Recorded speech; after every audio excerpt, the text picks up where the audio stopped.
We'd like to begin our commission meeting. The time is 4:31 p.m. Commissioners present are President Wardell Uriducci, Commissioners Ono, Lee, Wong, and Wolf, and Dunning is expected.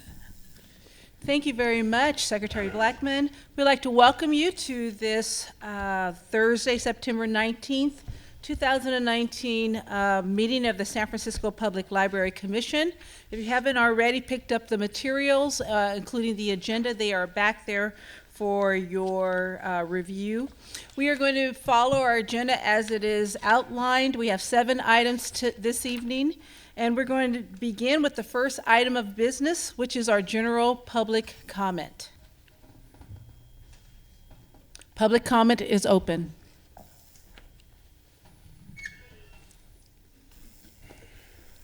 Good afternoon, commissioners and others. I'm Peter Warfield, Executive Director of Library Users Association.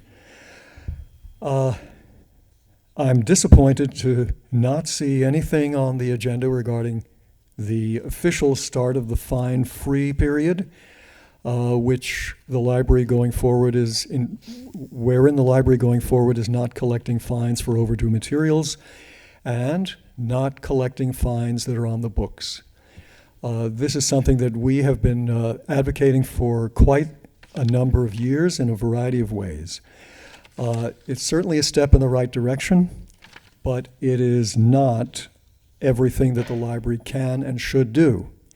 And that is, the library has assiduously avoided, and you have too, any analysis or discussion about fees. And the library is chock-a-block with fees of all kinds, including, for example, $500 for a lost or damaged laptop, $250 for a tablet, $35 or more for a lost book. And fees can hurt patrons in exactly the same way, and in some cases more sharply than fines, because fees can hit suddenly. You lose a bag of books, $35 a piece, you could be owing hundreds of dollars in one fell swoop. There needs to be non-money ways to deal with fees if you want a fair library, and one that isn't a series of landmines for people, and that truly is meeting your slogan: free and equal access, and so on and so forth. I'm also concerned that the fine-free publicity is only partial. You've got something on the website homepage. You have apparently alerted folks with email. Nothing, to my knowledge, has gone to people who don't take email notices, but rather get mailed notices. And neither have I seen publicity within the library or outside the library for folks who may not be aware of any of that, and would be very happy to know that there's a fine-free system in place. The next item has an explanatory document that apparently doesn't exist. I had to look and look and look. Then I called up your secretary, who said there isn't such a thing. And thank you, Shelley, who was here, who said it doesn't exist either. It's actually something else. You need to be very clear with explanatory documents, what they are and whether they exist. It sounds like there might be some weeding in the planning, and if you have a copy of it, I would like to see it. Finally, the RFID. The dangers of RFID are nowhere mentioned here. RFID is a serious privacy threat to the patrons, privacy with respect to what they're reading and where they go with the materials. ACLU has opposed implementation, and so has Electronic Frontier Foundation. Thank you. Public comment? Hello, Brent Paradise. Again, I'm going to bring up the issue of quiet in the library. On the 6th floor in the history room, there is a second room, which we're not allowed to go into. And it's quiet. It is so wonderfully quiet in that room. And they seem to have enough staff there that I think they could put somebody in that room so that people could go in there and sit and where they could enjoy a little quiet. So, again, the new book area, the Happy Day, boy, is it a happy day. It's wonderful, and thanks to whoever came up with that idea. It's really great. Thank you. Thank you. Further public comment?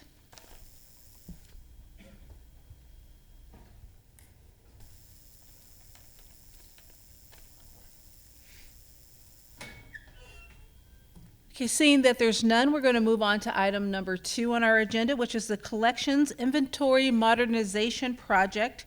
This is a presentation on the Collections Inventory Project, including an update on the implementation of the RFID technology. Thank you, President Wardell. Good evening, Commissioners. Library staff appreciates this opportunity to share a report on the Collections Inventory Modernization Project.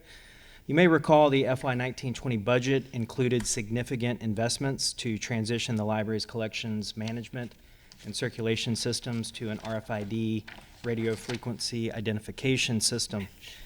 The purpose of this project is to enhance the patron's experience borrowing library materials and improve operational efficiencies for staff. With RFID technology, we're now poised to modernize how the library maintains and circulates its collections. The library's Chief of Collections and Technical Services, Shelley Cocking, is the project manager overseeing this implementation. Shelley will be presenting a status report. Thank you, Michael. Yes, as Michael said, I'm Chief of Collections and Technical Services. Shelley, can you make sure you're speaking into the microphone? Yes, here we go. So I'm going to give you an update on what we've done so far and where else we have to go with our project. I'm going to start with the completed tasks. The first, of course, was developing a budget, and as you well know, we brought that to this board, and I want to thank you again for approving that budget and giving us the funds to move forward with this project. The next step we took was to gather a bunch of people throughout the system who have the technical expertise and the deep knowledge of circulation procedures to form an implementation team to help us bring this project out and into the branches in the main. We created a test lab, and the IT department purchased a piece of equipment of everything we might want to use going forward, and we got to play with it and test out and see what really worked. We also used that test lab to help develop procedures and specs for our collections, as well as documentations on how to go about tagging your collection. We got 2 brave locations who agreed to be our pilot locations. That's the Government Information Center in Noe Valley. They went and tagged their collection first and tried out our procedures we had developed and told us what worked and what didn't, and we made improvements that we were able to bring out to the rest of the branches. And then finally, we made our decisions on what equipment we want to purchase and install in our branches, and we've done all the work we need to encumber the money and get those orders ready. And the material gets shipped as we need it. I do want to take a moment to highlight part of our test lab. This is one of the greatest things we did in that project.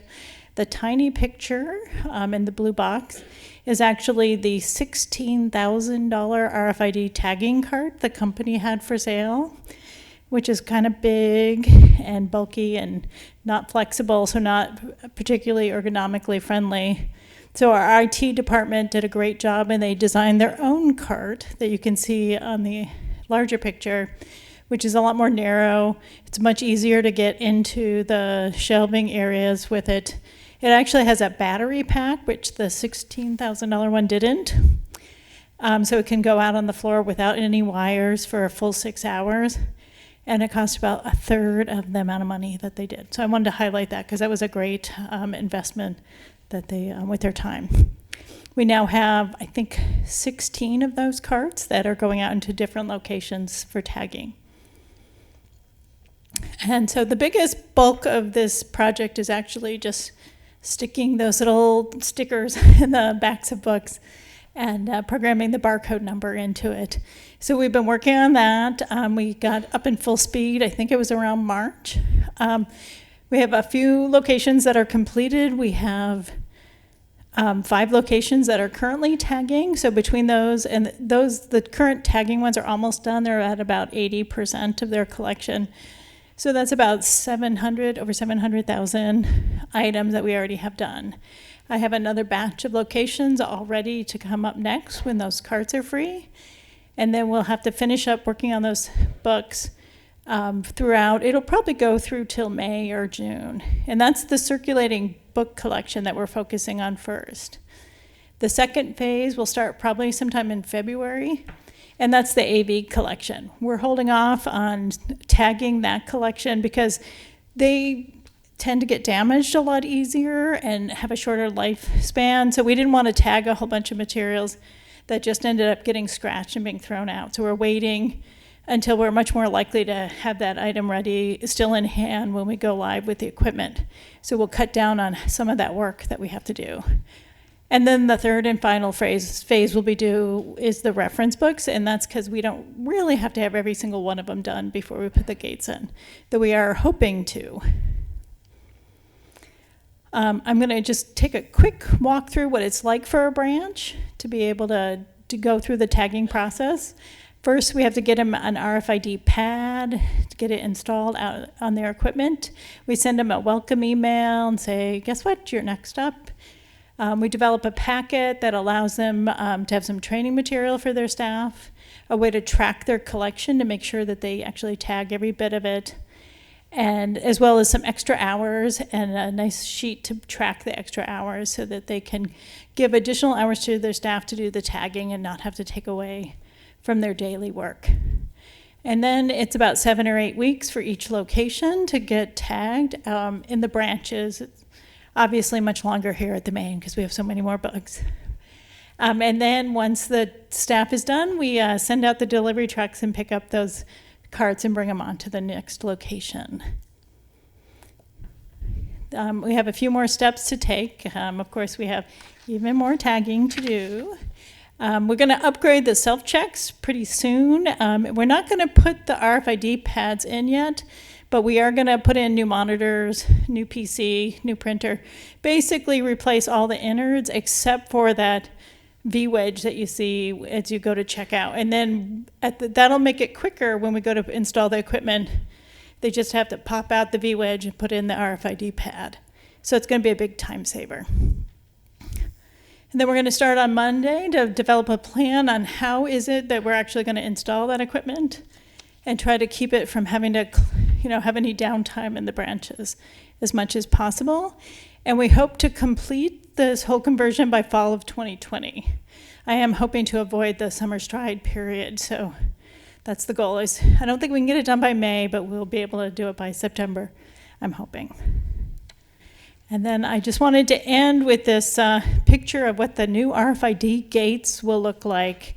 I know if you walk into a branch now, they're solid color, very large, and obstruct the view as you go in and out of the branch. And the new ones are going to be clear and make for a very welcoming entrance into the branch. So I thought you'd enjoy that. I'm happy to answer any questions you have. Thank you, Shelley. Thank you. So we're going to move into our public comment portion, and then we'll have the commission have its discussion on this item. Public comment, please, on item number, on the current agenda item.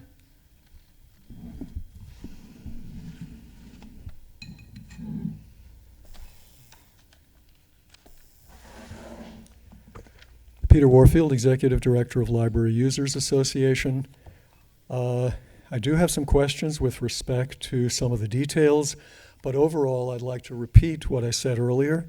This is the library abandoning its ethical obligation to protect the privacy of its patrons. You allowing this to go forward are abandoning the patrons to the privacy threats that this installation will represent for patrons. This is something that the ACLU has explicitly opposed since about 15 years ago, including a letter to Luis Herrera a few short years ago, which I made public and which I gave you copies of previously. A joint letter from the American Civil Liberties Union and the Electronic Frontier Foundation. The key issues are, number one, folks who have access, anybody with access to the technology, which isn't difficult, can see the unique numbers that are on the tags and figure out what library you got this from and what the item represents. Second, there's what they call the tracking threat, and that is somebody who may not care what you're reading, but might care where you go and when with the item. And it's not a continuous tracking like it's not expected to be a continuous tracking, but certainly point to point. So who went into that suspicious organization down the street? And I won't mention the targets that folks sometimes have particular interest in, but an antenna there would indicate that such and such books came in, and it would be easy enough for the government or others to figure out who borrowed those books, especially with the Patriot Act. I would be very interested to know how the material was selected and whether it was done with a bid process or a sole source process. A bidding process would certainly talk about mitigating privacy risks for the patrons, and I don't know whether that happened or not. And then whether if it is a sole source contract or any other kind of a contract, whether it includes some of the issues that the city has required, including equal benefits for partners of employees, whether they're gay, straight, or whatever.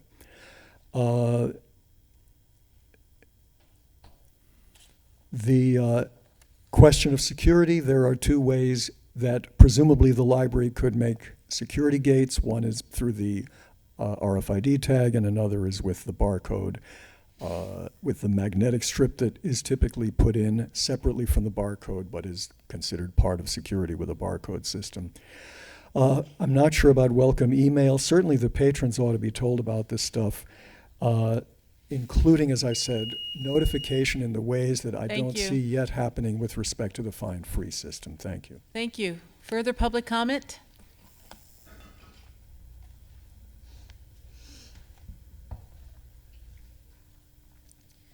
Seeing that there's none, we're going to move into our commission discussion on this item of Collections Inventory Modernization Project. We have Shelley Cocking here who can respond to questions or comments that the commission may have. So, commissioners, Commissioner Ono. Hi, Shelley. Thank you and your team for all the work that you've been doing so far, and I know it's another whole year coming, but we appreciate all the extra hours and time.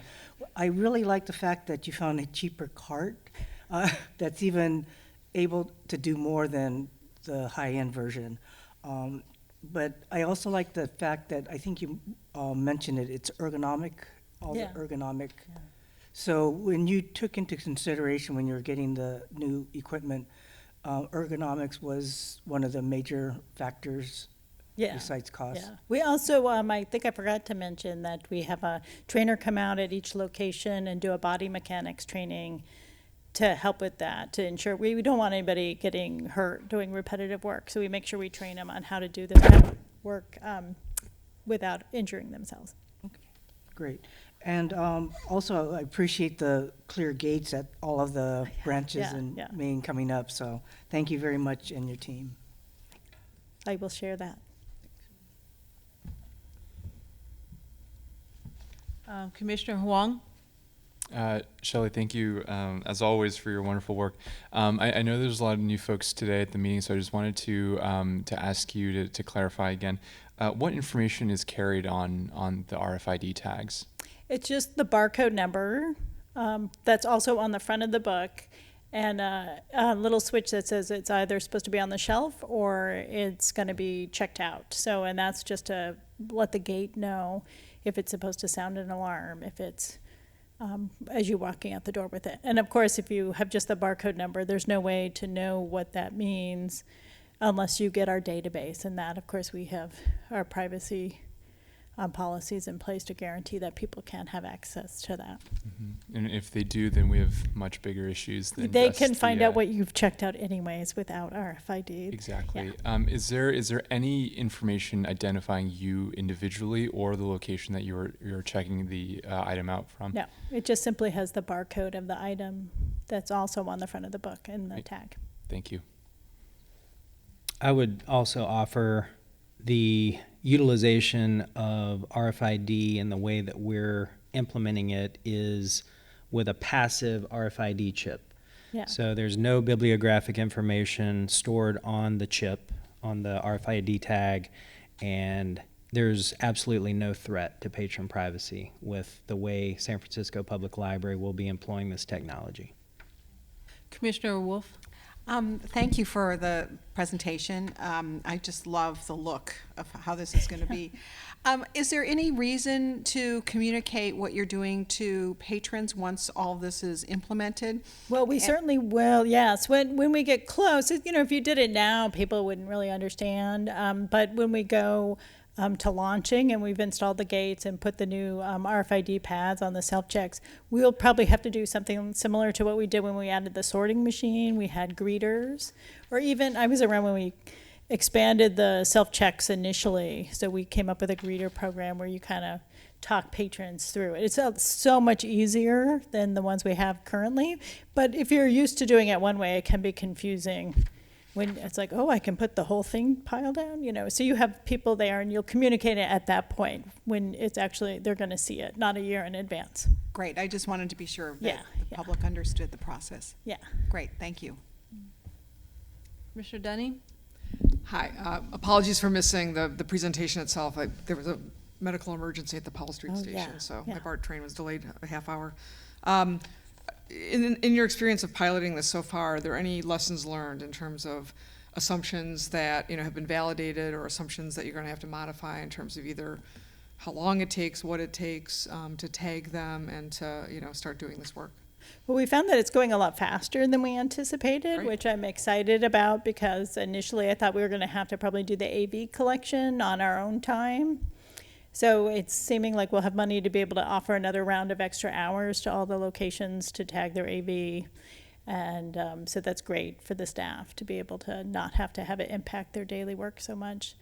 Mostly the lessons learned are little things like, don't wear rubber gloves when you're tagging because you will stick to the tags. Silly little things like that that you might not think about. And the occasional book that apparently is completely, every part of it is the story, so you have to figure out a place to put the tag and funny things like that. There are books that are like that, where there's, the only spot is the zebra on the back where the ISBN number is, because the rest of it was the story on a graphic novel by Chris Ware. So little funny things like that. And some covers can be problematic because of the shiny covers that look like metal really have metal in them. And so we've come up with a way to deal with that, but we won't implement that until we go live, because we don't want to confuse patrons. Like, have a sticker on a book that says something, and then for a year that doesn't mean anything. Right. So we'll be waiting on that messaging till next year. Thank you. Commissioner Lee? Yes, thank you for showing all these visuals. That's very, very helpful. And also a very great mindset about the tagging card. Yeah. Now, the tagging card is $16,000, and the new design would be how much? Well, it was about a third, so I don't have, So the that exact, means you're yeah. saving 2/3 of it. And Yeah, about, yep. wow, 2/3 of it with With the a sig- 16 one, that's a pretty Yeah. good sum. Yes, it Thank is. you. More tags we can buy for later. So, Marvelous. yeah. Second question is about the book in tagging. I'm wondering, the books on the shelf, the books returned, and the new books. How would those three streams of things that will come through to get it such that in the end that you know that, yes, every book is tagged? Yeah, so that is the part where we had to really work on it to make sure that we were doing it smoothly. They have you track the ones you're doing out on the shelf, so you know which sections you've done. So say when you're finished with the adult fiction, near the book drop there is a sign that says, any adult fiction, when it's coming in, double check to make sure that it's got a tag in it, and if not, put one in. And then after a certain point, you can see, like 95% of material that comes back as the tag, and then you can stop that section. And we do have most of our different streams of where new material comes from coming in with tags now. There's still one vendor I have to finish getting up, and then people can assume there's a tag in the new material. Right now they still have to check. And we've come up with this little way that they have to check it in anyways. And so one of the branches came up with a way, if you check in with an RFID pad below, and you can have the Sierra software on one side checking the book in, and then over on the other side, it'll show up a barcode if it's already got a tag in it. And then if you don't see that barcode number, then you know you have to set it aside so that you can come back later and tag them. So they're working on different procedures, and every branch we do, we find something new and creative to add to the next location. So by the time we get all 28 locations done, we'll have a perfect system. So, Yeah, great that you sure. thought of all these variations. My last question is about the AV, the tagging. Is the tagging on the case or tagging on actually the material? So that the other reason we're waiting on that is you can't tag over the tattle tape. So on single DVDs, you have to put it on the case. On multi-disc DVDs, we've switched it so that we'll be putting the Stingray tag on the last disc of a set. So we could tag those. So it's a little bit more complicated to think it through. And we will be trying to do some purchases of older titles to make sure we have ones with Stingrays on them going forward. But we moved it to the last disc because that's the one most people forget. So then in the future, when you're checking in a pile of DVDs and it's a multi-disc and somebody left that last disc from the series in their DVD player, it won't check in, and then you'll know to open the case. So that'll cut down how often you have to open cases and be ergonomically more friendly for the staff. Great. Thanks for having such a comprehensive way Yeah, thank you. of looking at. Yeah, well, luckily lots of libraries have gone before us, so we can borrow heavily from them. I think that concludes our commission discussion on this agenda item. Thank you very much, Shelley, for all the work that you continue to do, and best of luck as you move forward. So we're going to move on to our agenda item number 3, which is a report on our Summer Stride, the library's annual summer learning program, one of the things that we love very much. And we're going to have our presentation, then we'll do public comment, and then we'll have a commission discussion. Thank you, President Wardell. This past August marked the culmination of the library's 2019 cycle for our summer learning program. Library staff appreciates this opportunity to provide a report on Summer Stride. This summer, we enjoyed the most participation we've ever witnessed for our summer learning program. And Summer Stride has flourished in particular because of the leadership of our youth services manager, Christy Estrovitz, and also the contributions of staff system-wide. I'm pleased to introduce Christy, who will be providing this report this evening. Christy? Thank you, Michael. Thank you, commissioners, for your attention and your support for summer learning opportunities for our entire community. So I'm delighted to represent our committee and our staff on our best year yet. I know I said that last year, but this year we set the bar even higher, so I'm happy to share more with you. So as you may recall, we had a new champion join us this year, Mayor London Breed. She offered a beautiful letter in our opening Stride Guide and her support for summer learning opportunities for youth and her love of reading. Again, we were joined in partnership with Chronicle Books, our parks partners, SFUSD and DCYF, and we had another new partner with Scraper Bikes from Oakland. So our illustrator here, Zachariah O'Hara on the right, is joined by one of his inspirations, RB. He's one of the founders of Scraper Bikes. It's a bike organization that works out of the Oakland Public Library. So we're delighted to do some public programming with them. I want to acknowledge the generous and long-standing support of the Friends of the San Francisco Public Library. 99% of this program is funded by the Friends, so we thank them for their continued support for this. We were so lucky to have such a deep and long-going partnership with the parks that they offered the Presidio, our local national park, as the background and the landscape for our kickoff event and our finale event. These were outdoor celebrations. We were thrilled to have Scraper Bikes in attendance at both events, and we kicked it off with the illustrator Zachariah O'Hara, and then we concluded with the author Carter Higgins. Both events included a story walk with all ages, stories, art making, a bike celebration, and true collaboration. We wrapped up the summer with a bike parade around the Presidio with the library's spoken word, an innovation grant from the Friends of the San Francisco Public Library.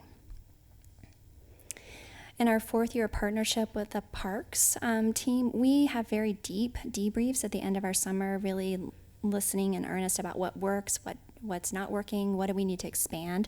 So we were able to bring back those elements that our community really, really appreciate. Our shuttles this year included trips again to Alcatraz, Muir Woods, and multiple, I would say, curated shuttles to the Presidio, which included like the pet cemetery and other unique elements that you may not see on your just daily tour there.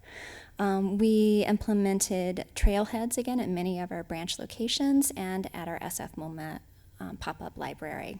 We, because of staff feedback and public feedback, we reintroduced the Ranger Badge, and that's designed by Zachariah O'Hara with a coyote and the Golden Gate Bridge.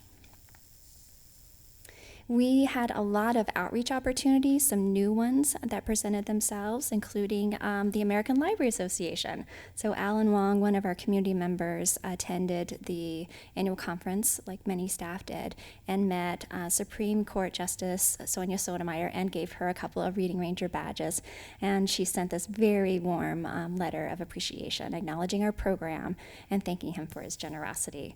We were also the first community partner to be invited to table at the Presidio's Kite Festival. This is an annual event, and we were delighted and gladly accepted that invitation. We also did an outreach with our Department of Human Resources City Orientation and registered for Summer Stride and library cards, of course. And we were delighted to have a special invitation from our mayor to join the Be Invincible Women's Summit, which many of you were there. You may or may not know this, but we signed up over 200 people for Summer Stride and issued over 100 library cards. So we really hope to have that invitation again. We, in our partnership with Chronicle Books, we have the opportunity to have 2 public events with our illustrator. That is a gift from Chronicle Books to us to show their support and celebrate the art, the original art that's created by our illustrator. We decided very intentionally that we wanted to dedicate one of those for staff engagement to really celebrate their enthusiasm for this support and have a little party. So thanks to our chief of Maine, he opened up the atrium for us, and we had cake. We had an art talk with Zachariah with his original art. We had the friends there, our parks partners there. Some of our program partners came, and the whole team behind the book, Bikes for Sale. That's the lower picture there. And we also wanted to offer a sample activity for our staff so they could have a Summer Stride experience. So we signed up people for Summer Stride, our staff members, and we also led a button making station, which is very common in our programs. And you may know this about Zachariah. He loves to spin records. He listened to a lot of different records when he was doing our art, and so he's a big fan of the Chulita Vinyl Club, and they have a Bay Area chapter. In fact, one of our librarians is a member of that, so through her connection, we had live music spinning in the atrium. So we're delighted. And that led into our first ever Shine Day. So this is all kind of internal, but I really want to shine the light on our staff and their incredible support for this program. So you're going to see a series of photos. So we asked everyone to wear their Libraries for All t-shirt on the first Saturday of Summer Stride. This also coincided with our first raffle draw, and we had over 50 public programs happening on that day throughout our system.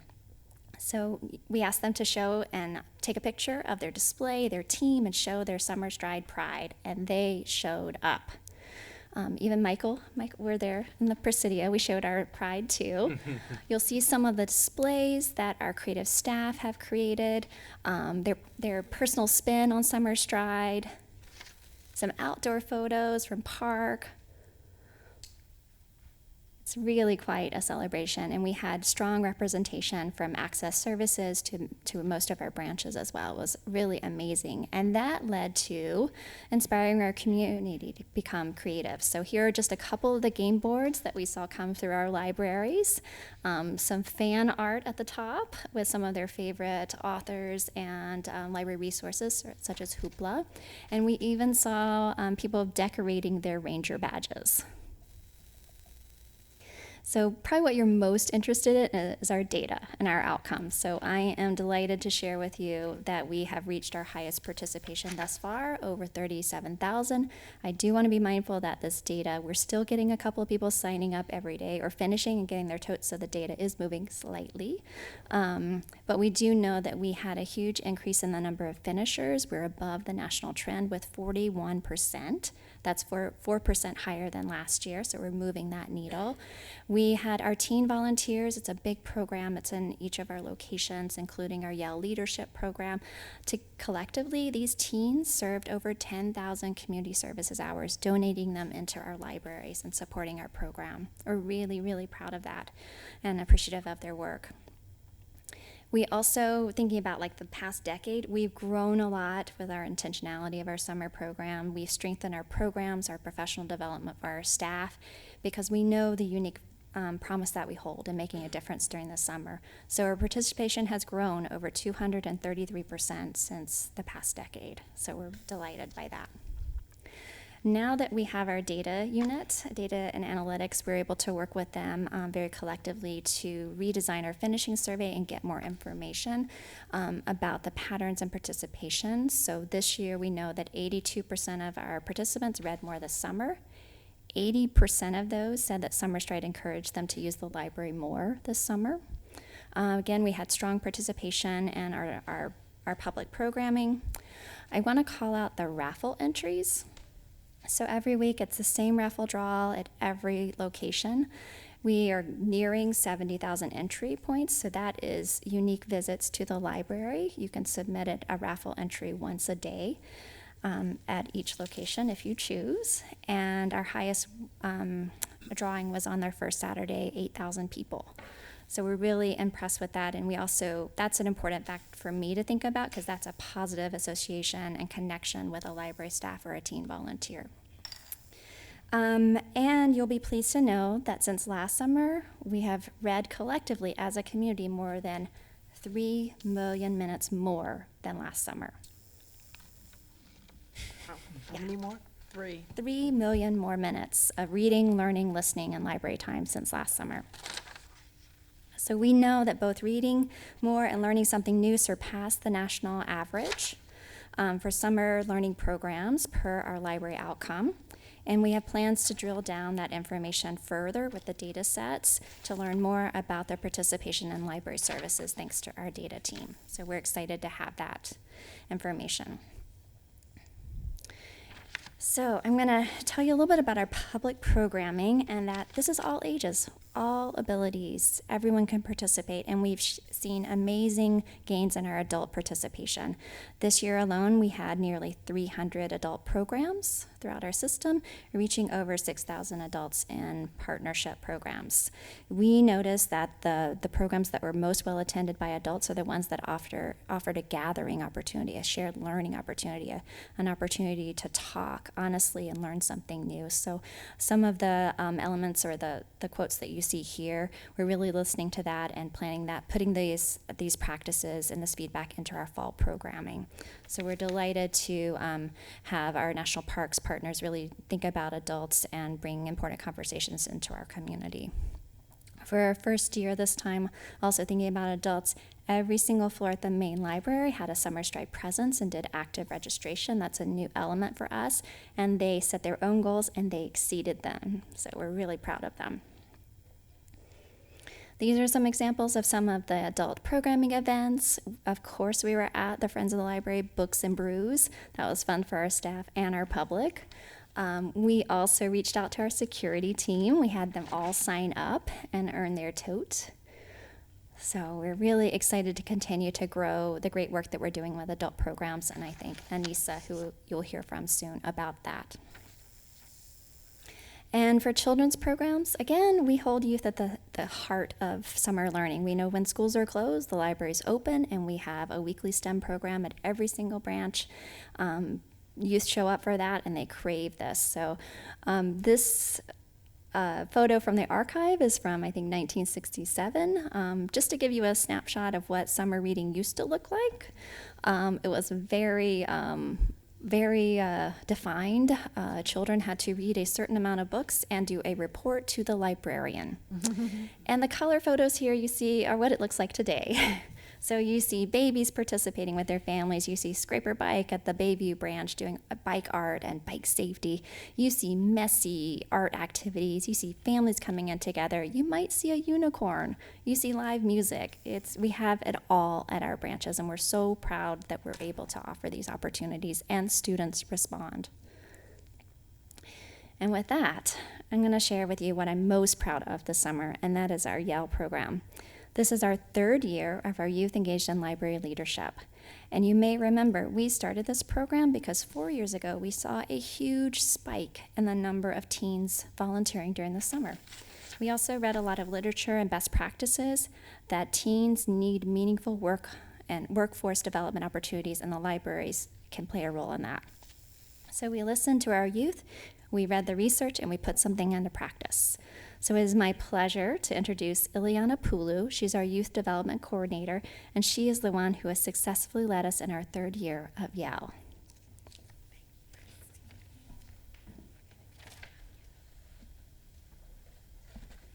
Good evening, commissioners. Thank you, Christy. It's just inspiring to see all those Summer Stride pictures all over again. But I am here to talk about Yell. Yell is a unique library program that we have that offers youth development for our teens in our city, and also professional development for our librarians. Some of these pictures that you can see in front of you are pictures of our teen teams. We asked everybody to take a team photo. So we have Excelsior branch, we have Richmond right in the middle, we have North Beach in front of their beautiful library, Bayview at the top, Merced right in the middle at the top, and then a couple pictures of the STEM programs that are happening. So Yell is a pretty competitive process for teens. It's for rising 10th to 12th graders. There's an application that they need to complete and submit. They need to complete an interview. They go over schedules with the librarians. They have to do 5 STEM programs with youth in their branch, attend an orientation, attend and present at a pitch presentation, so work on those public speaking skills, attend a study skills workshop with our Study Smart Tutors partners once over the summer, and then this all culminates in our Yell Presents programs. So Yell Presents, we pose questions to our teens to create a community event that interests the teens, that's interesting to them, what's also fun for kids, what's an issue or something that they'd like to address in their community. And some of the locations even wanted to think about what they loved about San Francisco and their home. So we thought that that was a lovely addition to thinking about what these projects could be. And this is what came out of that. The teens created their flyers. They did their own outreach. They did social media takeovers. They learned about marketing. They learned about creating a flyer that's vibrant. The librarians learned about creating flyers that teens would respond to. They learned about budgeting.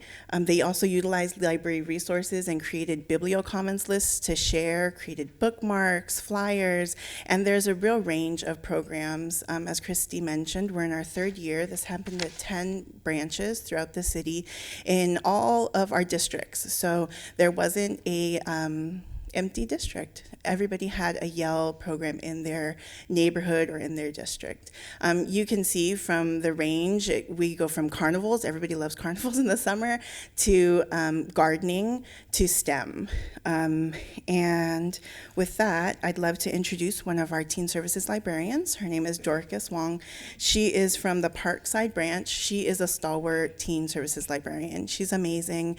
She's been participating in Yell for 3 years, and she has some words to share. I'm not pressing it, but am I? Oh, okay. No? Okay. Sorry. Hi, I'm Dorcas, Teen Services Librarian at the Parkside Branch Library.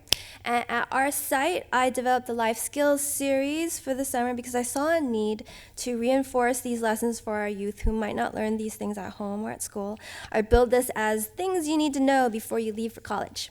So it was a natural progression from previous year's programming, and I got some ideas from the panel I attended at the 2018 YA YALSA symposium as well. So we did sewing, food prep, language, and skill swap. So for sewing, we ended up making finger puppets, utilizing the running, the back, and the button stitches. For food prep, we learned how to choose produce, cut things properly, and finished off by making fruit and vegetable salads. For language, the teens came up with a list of survival vocabulary words. Main library staff over at CPP, Joanna and Yoon, came over to help with basic instruction in Cantonese and Mandarin, and Spanish, while one of our Yale members taught Mandarin, and the rest of the Yale group mimed the words for the audience.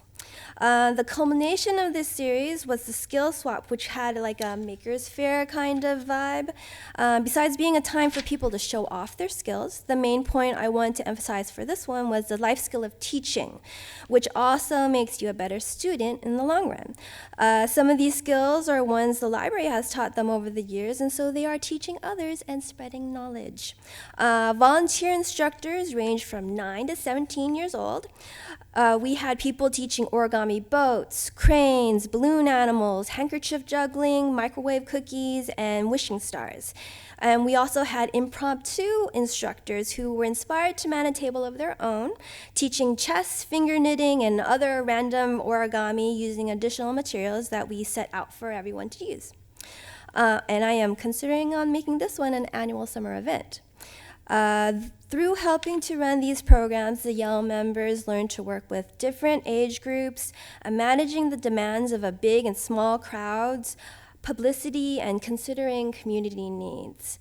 Here are some words from one of my Yale members who was not able to make it today, Kate Green.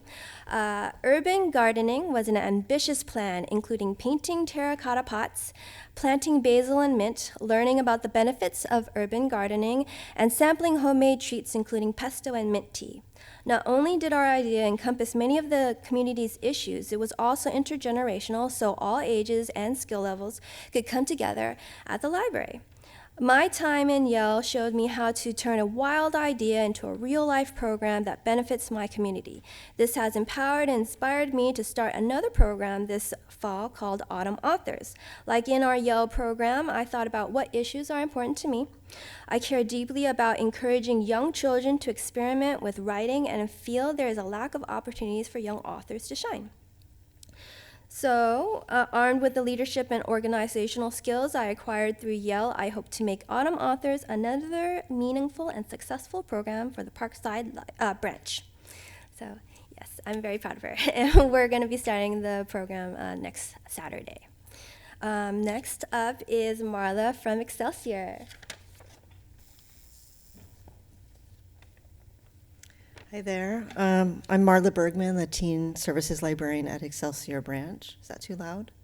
No. No. I was lucky enough to work with 6 exemplary high school teens who invested nearly 300 hours this past summer to create and present a special Yale event. At Excelsior Branch, it was called Life in San Francisco, Luck, Loss, and Gain. So the Bay Area, as you may know, has the 3rd largest homeless population in the nation, and homelessness in this region has actually increased over the last 2 years. So our Yale team chose to explore this topic and crisis in San Francisco along with socioeconomic inequality. So the intent was to provide a platform to educate the community on these issues, foster more empathy for people facing these issues, and inspire advocacy for positive change. And so there were 2 parts to the event. As Ileana mentioned, they sort of decided on the event by choosing a topic of concern in the community, homelessness, and something that teens and kids enjoy, which is gaming. So it was a bit of a challenge to put these together, but we did. So the first part was a popular board game. It was altered by the Yale team. It turns out that there's a West Point teacher that introduced the topic of inequality to his students with the game of Monopoly. So our team created a board game. We changed the properties to San Francisco properties, and in this game, players had the opportunity to viscerally experience one of 3 social classes. and their respective challenges or opportunities. The second part of the event featured a high-profile panel discussion. Grace and Daniel, who are here today, invited most of our speakers. Panelists included CEOs and directors from local nonprofits and people who have or are experiencing homelessness. I have a quote from our city librarian. We had a lot of staff support and community support. He said that he was, quote, he was invigorated, quote, by the imaginative reboot of this classic game. These young people are demonstrating how in tune they are with our times, and I love their creative response for generating greater empathy, unquote. We have a frequent patron at our branch who was on the panel and is now experiencing homelessness at a NAV center. And he was very eager to share his story because he was feeling very empowered about his experience. His social worker also attended this event to support him. Similarly, the library social worker, Leah Esguerra, attended to support another speaker, Jessica Soto, who works on the SFPL homeless outreach team. She had also experienced homelessness, so it was important to get everybody's input from their experiences. So summing up, I believe that true impact goes beyond a program event. Last year's Yale team that I worked with, half of that team continues to volunteer at Excelsior branch, teaching older adults to learn technology throughout the year.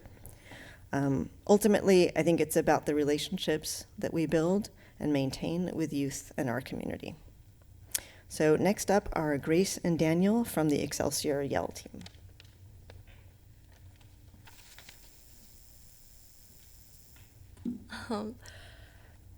For me, the most inspiring aspect of our final event was the unique perspectives I was exposed to by the speakers and the audience members. We expect to hear our city leaders talk about the issue of homelessness, but the voices of the people who go through this issue themselves are not heard often enough. Their perspective is overlooked and taken for granted, even in this issue that applies so deeply to them. I'm thankful to have been able to open my ears to what they have to share. I also hope that others living in good conditions get a chance to listen to such stories as the audience at our event was able to.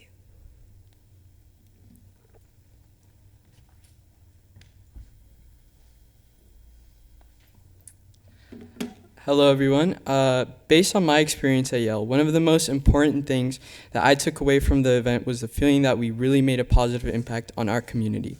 Through the event that we created from cohesive planning, we were able to truly spread awareness of how to prevent homelessness, aid the homeless, and demonstrate the different perspectives of a homeless person. With the fact that we made a change in our community, I take away the important feeling of content and satisfaction for the work that we did for our community.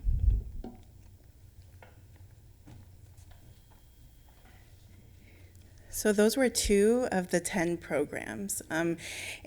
Just to sum up, we had 57 Yale members at 10 of our libraries. They attended weekly meetings, sometimes 1 to 2 times a week, to help prepare for those STEM programs, to also contribute to their Yale Presents and to do any kind of homework that they needed to do. They contributed over 2,300 service hours, and they delivered those STEM programs for our community. They also presented to their peers in a 90-second share out at our final party, which is always fun for a party, right? Show and tell. But they did it with kind words and thoughts, and they thought about how their experience was that summer. As both of the librarians mentioned, there's a push to continue to lead programming for teens, and again, a profound professional development experience for our staff. I'm extremely proud of Yale, years 1, 2, and 3, and I really appreciate the support that the Friends of the Library offers, the Library Commission, and our library leadership. Back to Christy. Thank you, Ileana, Dorcas, Marla, Grace and Daniel, for your words and testament to the work that we're doing together. 57 youth also earned a scholarship towards their career development, thanks to our partnership with the finance and also our city budget. That's been something that we're continuing, and we're really delighted to be able to support their future. With this, I'm showing you, this is 85% of the Summer Learning Committee. This is the largest cross-divisional committee that we have. We meet every other Wednesday of the year. We talk about the program. We debrief. We're right in very much a heavy debrief moment right now, and we dream up the next year. So again, I want to thank all of our amazing partners that contribute to our success and collective outreach, and thank the Friends of the San Francisco Public Library for their continued support. Thank you. Thank you, Christy, and congratulations to the team. And thank you, Grace and Daniel, so much for your participation. We appreciate your service. Thank you. Great, thank you. So at this time, we will open it up to public comment on this agenda item.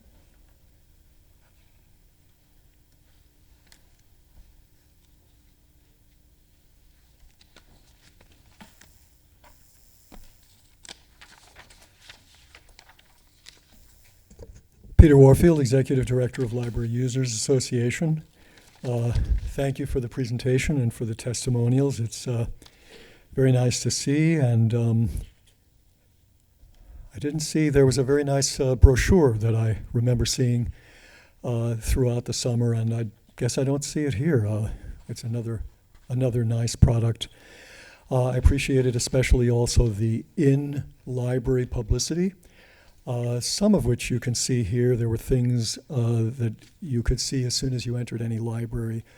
The booklet and various things that were available so that you didn't have to get on a computer necessarily to know that that program existed and was very active. Including, for example, there was mention made, but you didn't see raffle tickets that you could fill out every week. Or every day, with a raffle every week. And I'm glad it was the best year yet, so congratulations to everybody. I did want to say something about the previous comments on collections inventory, and that is that you never had a program on RFID to answer the issues that were answered, presumably, after we made public comment. You don't need to have a name on a tag to know who borrowed the material, and you don't need to have a title on the book to know what the title is. And sometimes, as I said, the title is not of interest, but where a person goes with that. So the supposed counters to what we said are not always valid at all, and I would certainly think you should put some weight on what the American Civil Liberties Union says and what Electronic Frontier Foundation said as well, in opposition to implementing RFID because of the privacy Is this has threats. to do with Summer Stride? Thank you very much. Thank you. Public comments on this current agenda item?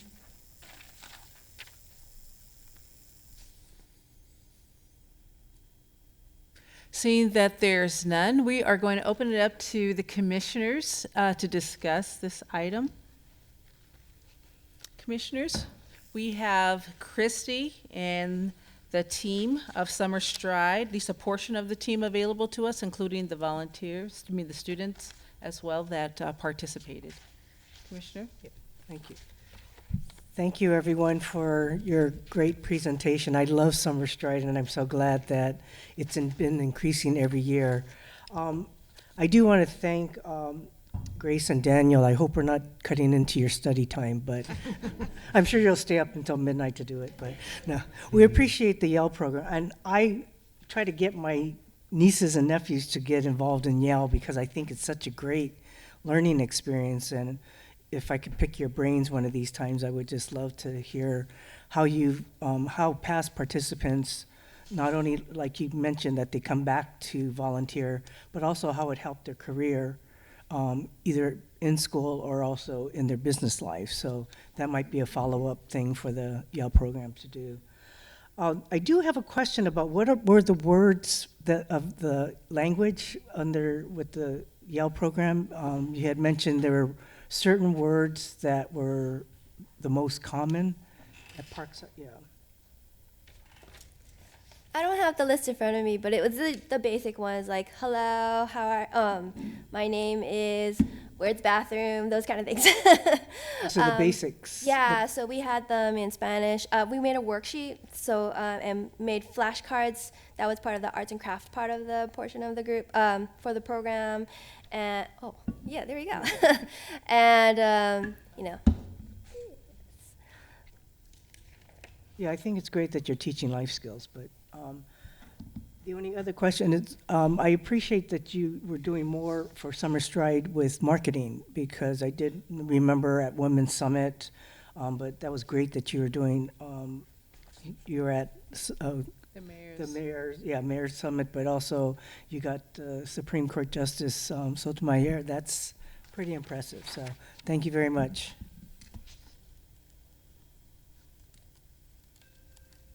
Commissioner Dunning?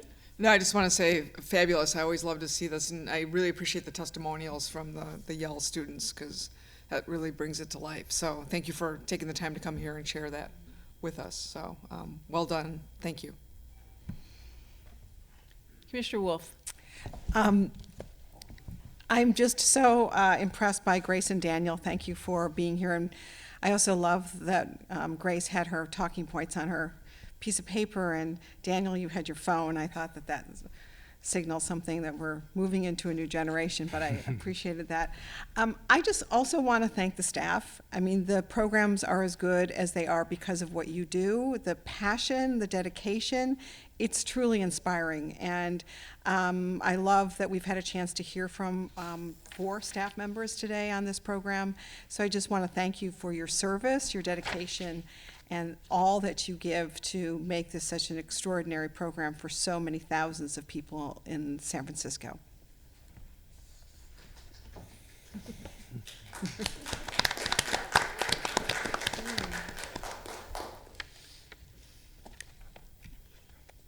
And with that, that is, pardon me? You have something? Okay, I'm so sorry. Commissioner Lee has a question. Yeah, I love both programs and the outcome that has come out. What I'm curious about is the 37,000 participants for Summer Stride and north of 15,000 finisher. So the dropout is about 60%. And how does that compare with past? And That's a great question. It's something that we've been trying to move the needle on. So this year, as of last week, we had reached 41% kind of return on finishing, and that is 4% more than last year and above the national average on return. It's something that we're thinking a lot about and trying to figure out how to get more people to come back and show us their tracker and get their tote bag. I will say that I see one of the tote bags every time I leave this building, and definitely when I'm in this building, and that's a sign of people really wanting this tote, and so we're going to continue with that. But we're always trying to figure out what's going to make people return to the library. We know that the weekly raffle is a big draw, so that's some correlation there, and also our public programming. So we really make sure that our public programming stays strong all the way through the finish. what would you say that they join the program, and what do they get the most out of it?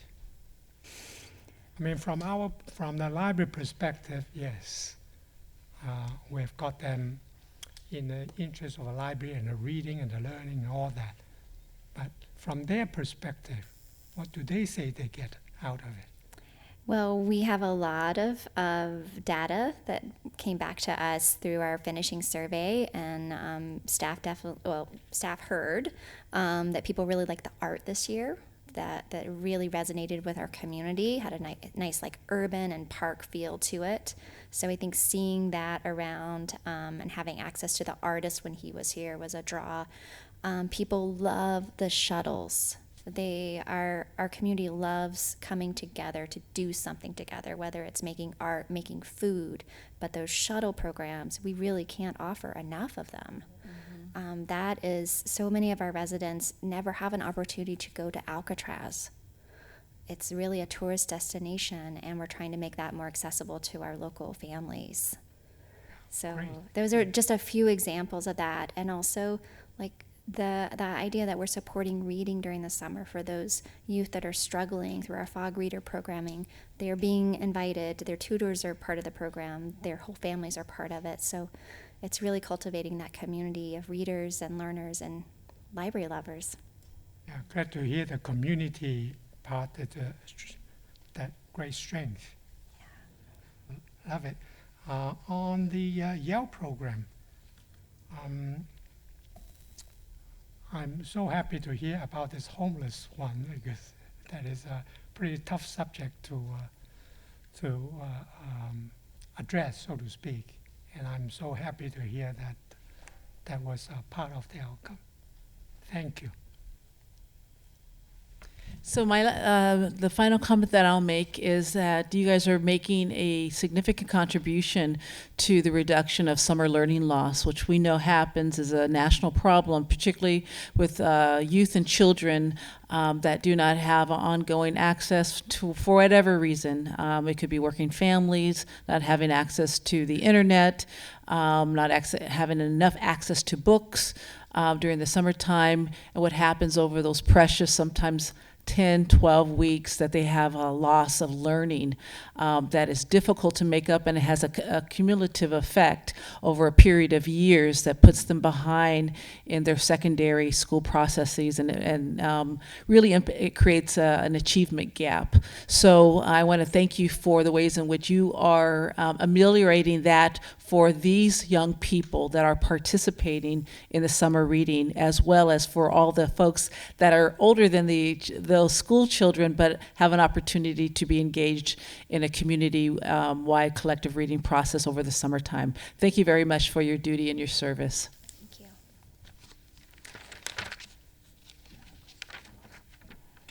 So we're going to move on to item number 4, which is our city librarian's report. This is the city librarian's opportunity to tell us about recent activity of the library and to make announcements. Thank you, President Wardell. We have a number of reports this evening, and I'm pleased to introduce our first presenter. Abe Ignacio is the Filipino Center librarian for the Filipino Center, located here at the main library on the 3rd floor. He will be presenting about the upcoming Filipino American International Book Festival.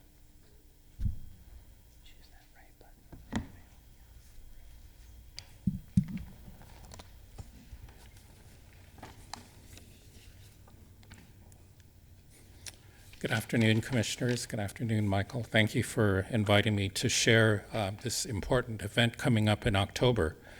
So I'm honored to speak to all of you about the upcoming 5th American International Book Festival happening on October 12th through the 13th, a Saturday and Sunday, here at the main library. This festival's theme, as you see on the board here, is Isang Mundo, or One World, Humanity, Diversity, and Resistance in the Arts, is a community call to arms in response to the pervasive anti-immigrant rhetoric, actions, and policies happening in this country. The library's main partner for this biennial event has been the Philippine American Writers and Artists, PAWA. A number of the members of the PAWA committee are here today to share some of their thoughts during public comment. They've been spearheading this monumental undertaking since 2011. Since 1998, PAWA has been an important catalyst in creating and promoting Philippine literature and arts in the San Francisco Bay Area. And also this year, I'm happy to report the library's James C. Hormel LGBTQIA Center has joined in to become a sponsor for this year's festival. This year's book festival promises to be an exciting and diverse programming. Headlining the event is immigrant rights activist and Pulitzer Prize-winning journalist Jose Antonio Vargas. He will deliver the keynote address on Sunday, October 13th, opening plenary session in the morning. Vargas, who penned the moving memoir, you see his book there, Dear America, Notes of an Undocumented Citizen, has been a staunch advocate for the rights of the undocumented in the United States and is the founder of Define American, aimed at promoting dialogue about immigration issues, including the DREAM Act, which provides a pathway to citizenship for the undocumented. Vargas will be joining authors, educators, and activists from the Philippines, New Zealand, Canada, and major cities in the U.S. for a weekend of literary events, performances, and activities for book lovers of all ages. The only gathering of its kind, and with this level of continuity in the Filipino diaspora, the Book Fest enables Filipino writers from diverse homes, genres, and generations to come together and share their works in fiction, nonfiction, and poetry, as well as their unique writing experiences. As the Book Fest is aimed at a multi-generational audience, the two-day event will include storytelling and readings, a puppet show, and craft and coloring activities for children in our children's second-floor children's center. Graphic and fantasy novels popular among young adults will be well represented by artists from both the Philippines and the United States. And since cuisine is a vital component of Philippine culture, writers and chefs will share stories and recipes about the best-loved Filipino dishes, which have been getting a lot of attention in the United States in the last few years. Malugod namin kayong tinanggap. We warmly welcome all of you to join us, makipaghalubilo at makipagkilala sa mga katulad ng ninyong nagmamahal at sa sining at literatura. Mingle and get acquainted with Filipinos who, like yourselves, love art and culture. Thank you. Maraming salamat. Salamat po. Abe, thank you so much. Next up, we have a couple of our staff from the Community Programs and Partnerships Division, Ileana Palou, Youth Development Coordinator, and Anissa Malady, Adult Engagement Coordinator. They're going to be teaming up to share information about Viva, our month-long celebration of Latino Heritage Month. Anissa will also be offering a preview of what's in store for the upcoming One City, One Book program.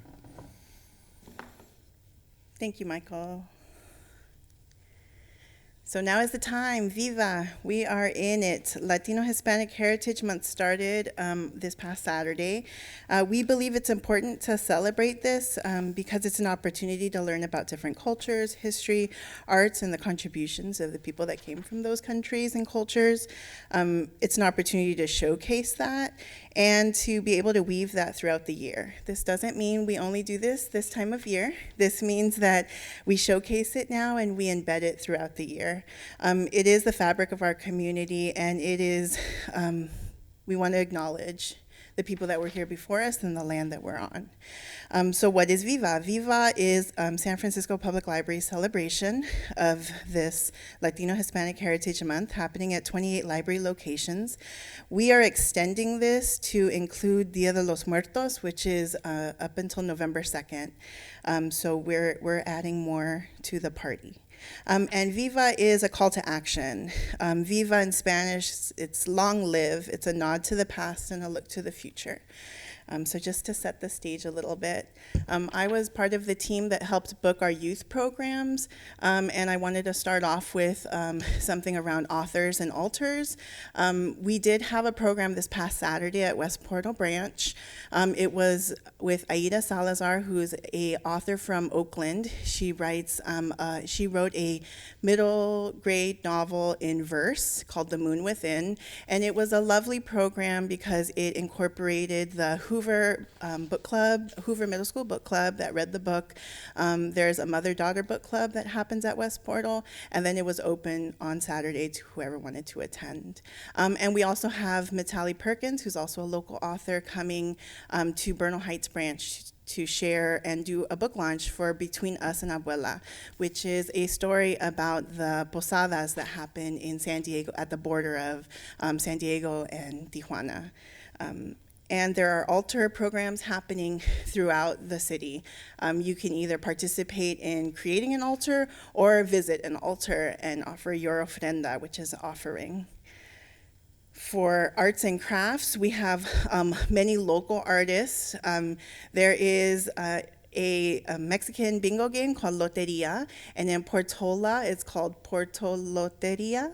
And Kate Cannell and Oscar Malara are the creators of that game. So they use their landmarks in the Portola neighborhood and district in the southeast San Francisco to create like a bingo-like game.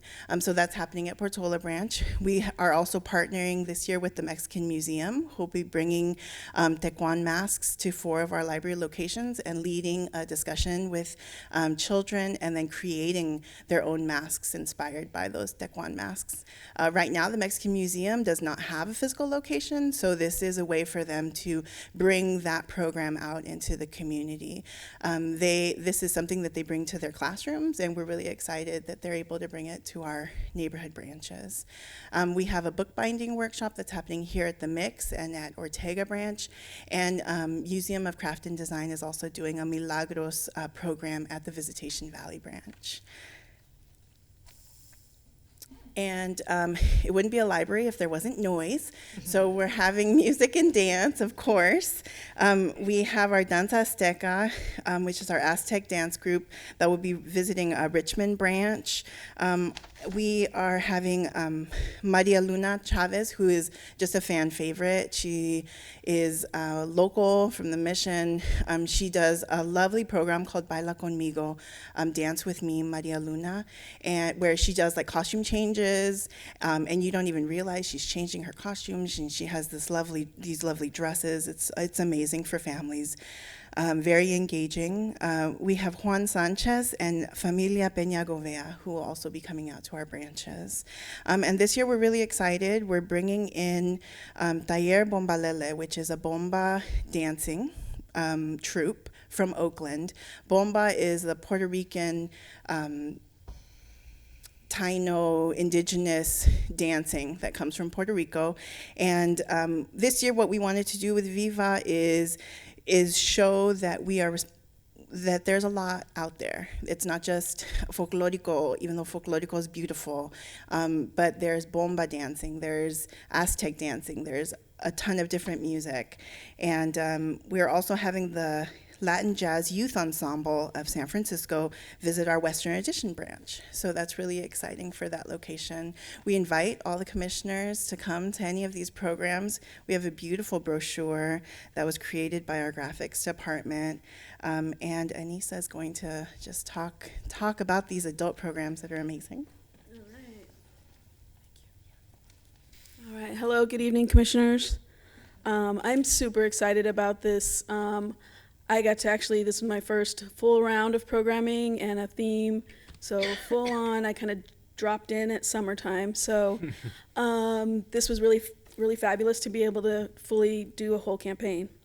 We kicked off on Saturday with the amazing women who painted the Women's Building.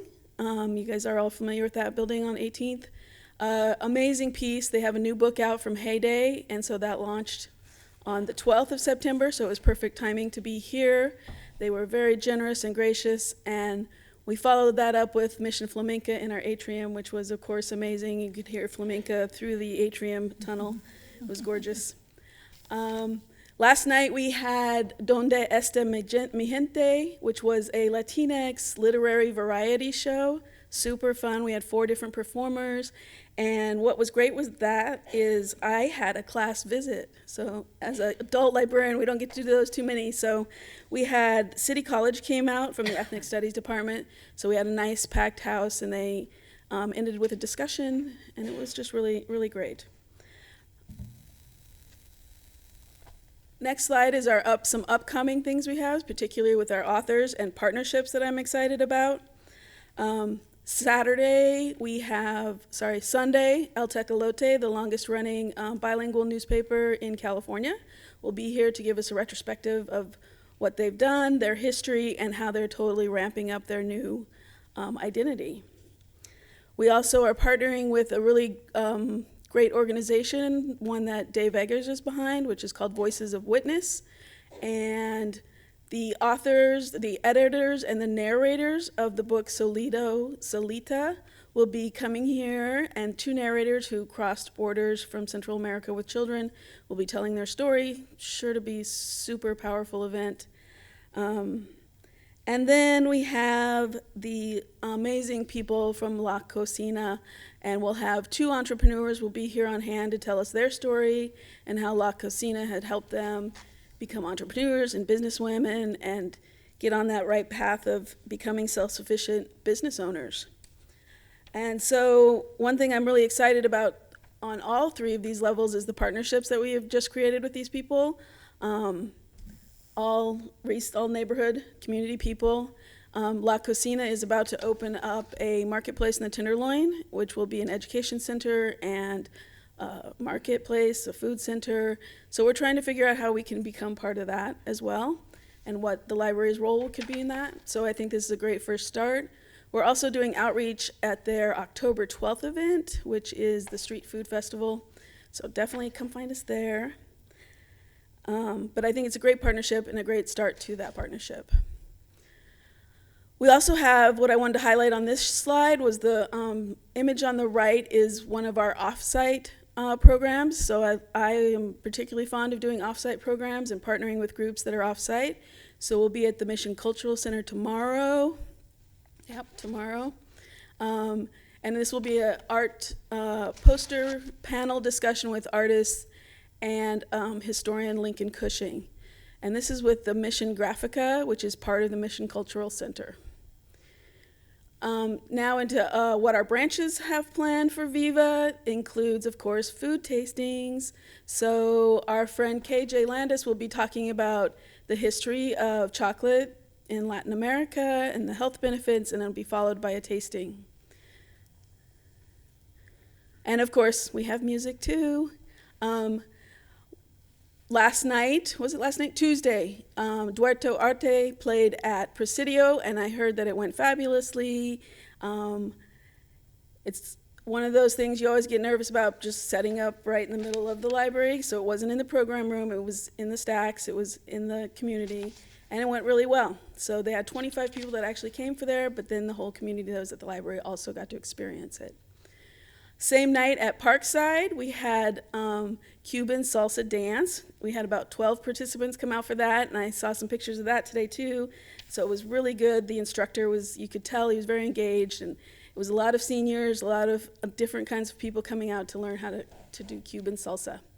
And then we partnered with the San Francisco Conservatory of Music to hire a musician program, which is another new partnership. They'll be performing classical Latin music in the libraries at 5 of our branches. And then we have crafts, which always bring our community together. Everyone loves the crafts. They're always showing up at the children's craft programs wanting to get in. So we'll be working on expanding this kind of thing, particularly for these larger events.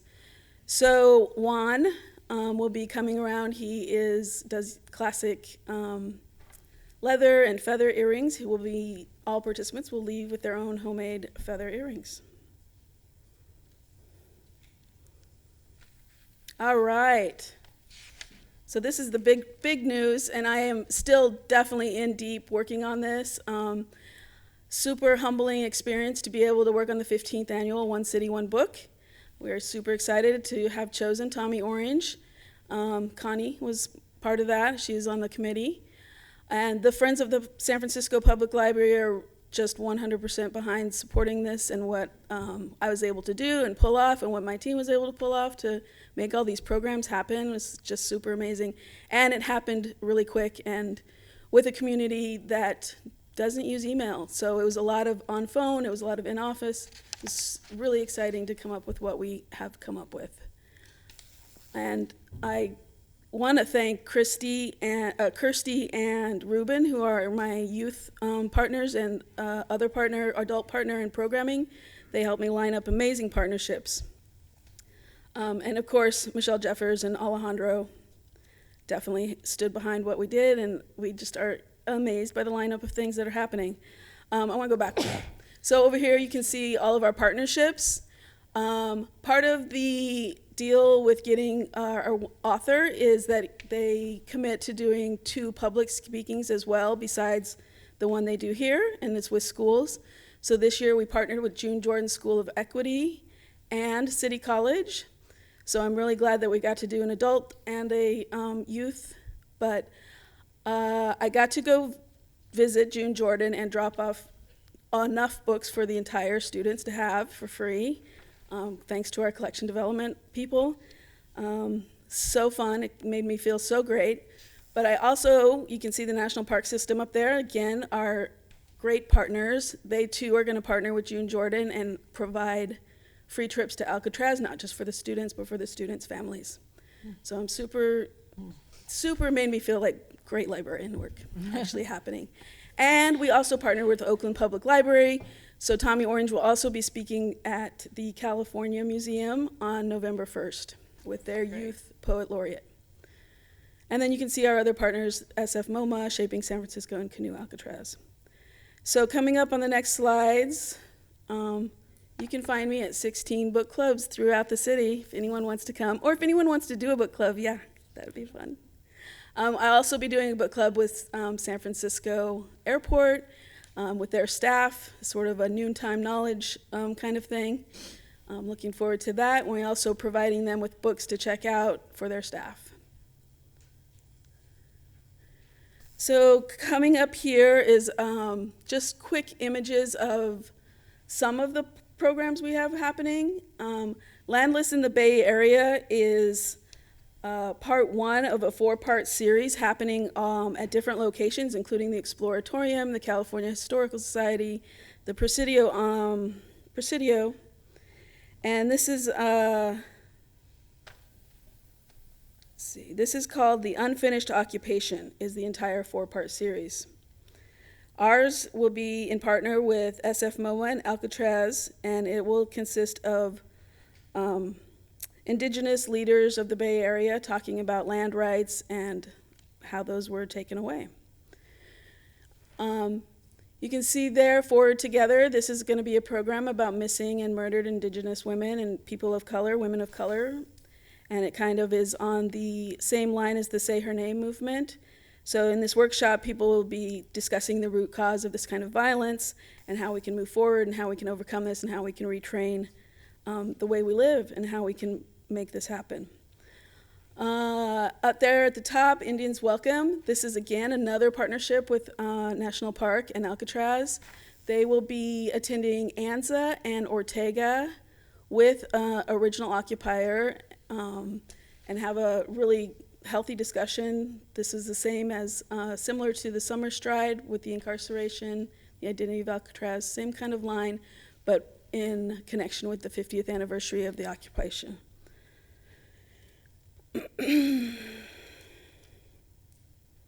We're also partnering with another offsite program called Shaping San Francisco, and they're going to be talking about the testimonies. It's going to be a community conversation.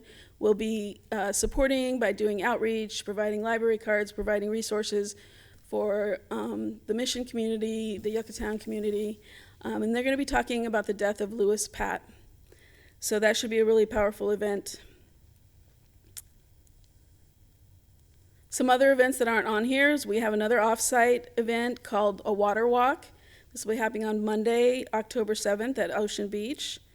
We have traditional ancestral medicine and apothecary, dance Azteca group going to 6 of our library locations, including the open house at Merced.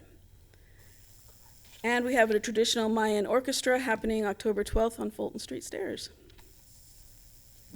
This is the lineup of some of the exhibits that are happening, not just here at the library, but also with our partners. So our History Center and our 5th floor people will be doing news-related, history-related exhibits. But the San Francisco Arts Commission, who is also a wonderful partner this year, is doing an event called The Continuous Thread. And so we will also be having photos of theirs here on our 6th floor, as well as the entrance on Grove Street. And they'll be doing a light show event called Reclaiming Space, where they'll be projecting images from the photo shoot on the Asian Art Museum and on the library.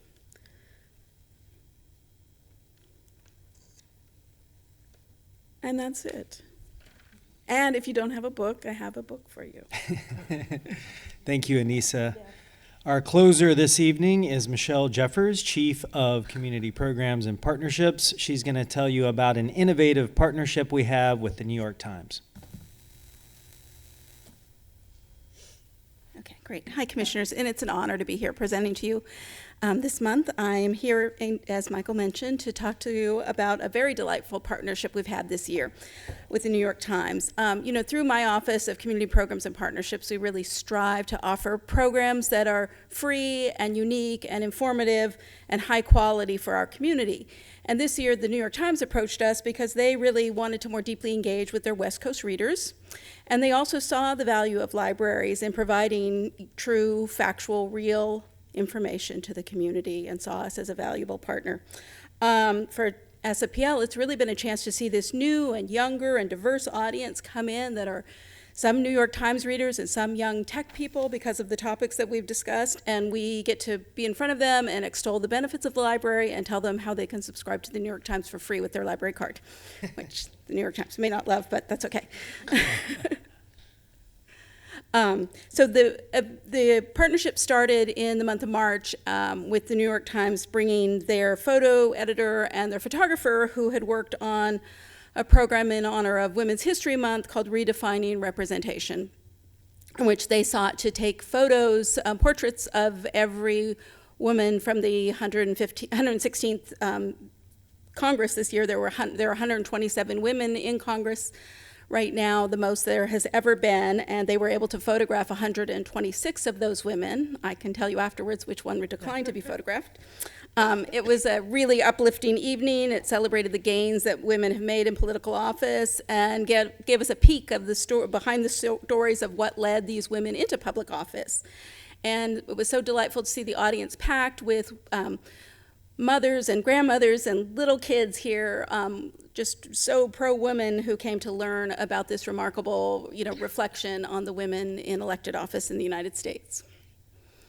They wanted to continue working with us around our heritage theme, so we had a little taste of Hollywood here in the auditorium in May for APA month.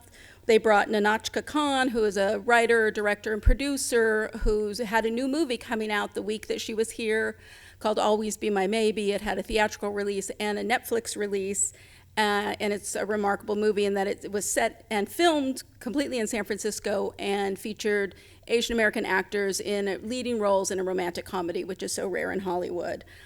This event was so popular that afterwards several people tried to give their headshots to Nahnatchka Khan from the stage.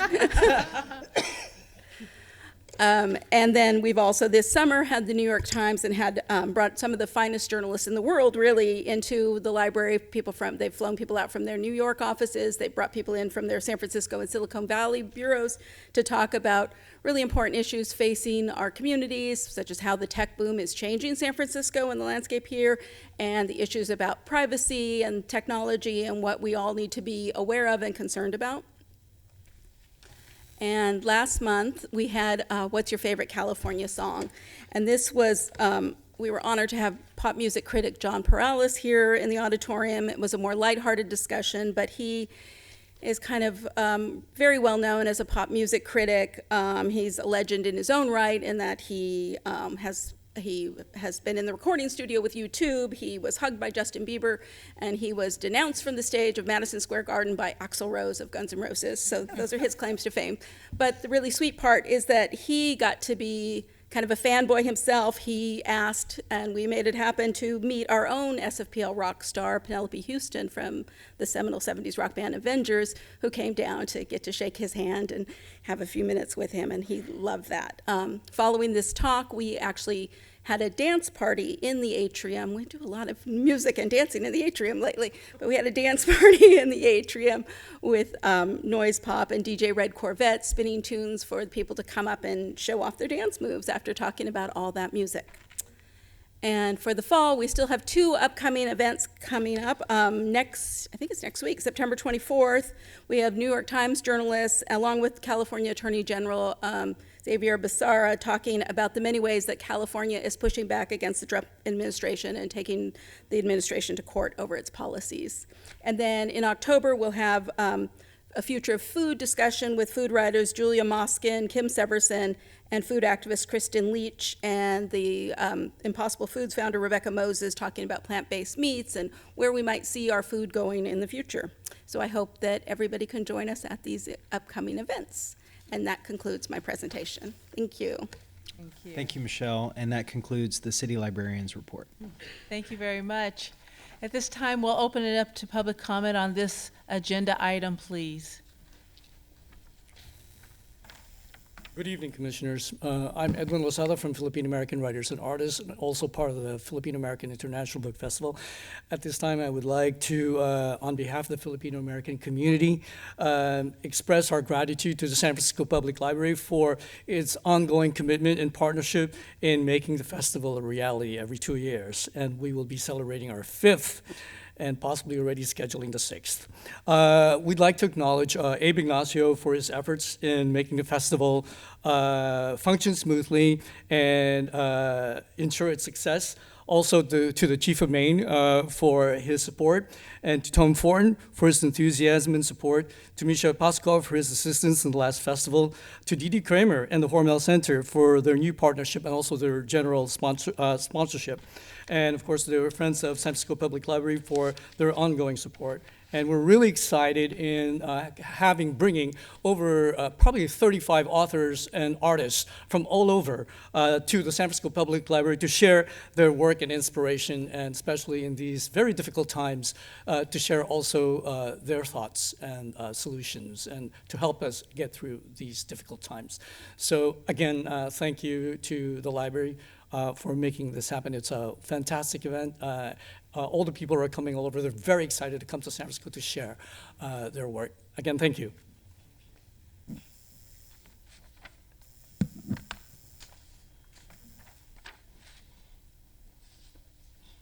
Good evening, Commissioners. My name is Lisa Sugitan Melnick.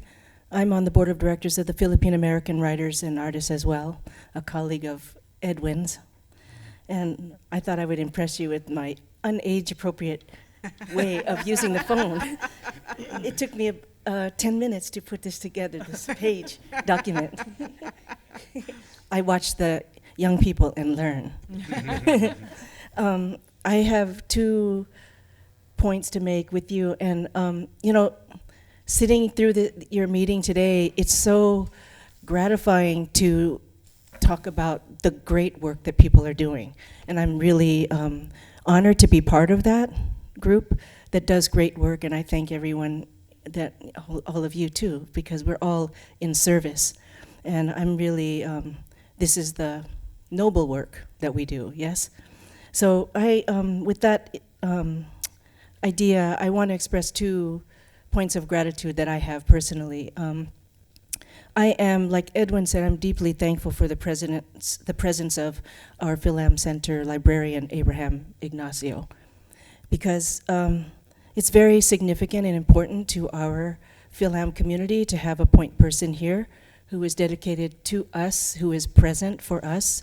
And so I feel, you know, very empowered by his presence here, and I'm very, very proud to be part of the 5th Filipino American International Book Festival. It's quite a feat to bring our community together, as active as we are. I think that we tend to be a little bit quiet and reserved about our accomplishments, and so I'm very proud and thankful to you for providing this setting for us and this venue, public venue for us. Secondly, you know, on a personal note, I sat in on a friends meeting about 1 year ago, actually. And at that time, you know, it never occurred to me that I could have a trustworthy partnership with a library to donate the primary documents of my grandfather, my maternal grandfather, Celestino Tagima Cruz Alfafara. And he was in the first wave of immigrants in 1929. He was an attorney. He won the rights for Filipinos to own property here in California by challenging the Alien Land Act, and he successfully won that lawsuit, that test suit. And the reason how you come into play is that as his granddaughter, oops, I'm sorry. Yeah. Can you extend the time for me a little bit? Actually, we cannot. I'm Okay. so sorry. Well, I want to thank you for archiving my grandfather's materials, and I'm sorry that I went over time. Thank you. Thank you. Further public comment?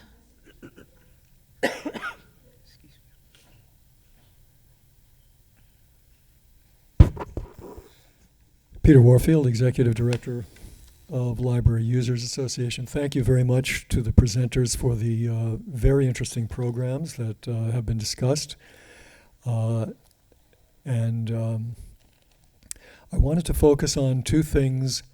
One, something that was presented, and the other, something that was not presented. I'm disappointed that we have not had the publicity here or any discussion about the official going live, so to speak, of the Fine Free program, which has been announced on the library's website, and which I mentioned earlier, certainly is a step in the right direction. The library should be, and you should be, very concerned with all the other charges that the library We are imposes. commenting right now on the item of the librarian's report. Right. If City you do not librarians- have a comment on this particular item, I'd ask you to please I have make a your comment. comments. Thank you. I have a comment Thank on it, you. and that is one thing that was omitted. And the report is presumably a librarian's report, and when there's a major policy change, This- that should be Excuse mentioned. me? This is My for this second particular item. comment- My second comment is with respect to the New York Times partnership. The New York Times partnership has presented some very good programs here at the library.